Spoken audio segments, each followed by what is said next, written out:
ধর্মটা হলো, এক কথায় উত্তর দিলেন রাধা গোবিন্দনাথ, ধরে রাখার নামই হচ্ছে ধর্ম। বাবা, আজকে কলিযুগের মানুষ আমরা, একেবারে স্বল্প আয়ুতে এ পৃথিবীতে এসেছি আমরা। সত্য ত্রেতা দাপর কলি, ভালো কথা কলি কেউ শোনে না, শুনবে না কেউ।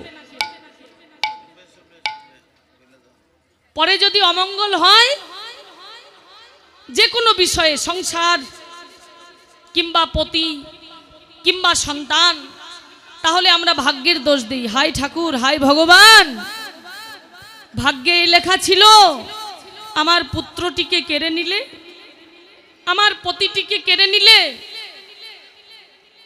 এই তো ভাগ্যের দোষ দিই। ভাগ্যের কোনো দোষ নেই, দোষ আমাদের কর্মের। ভাগ্যের কি দোষ? কর্ম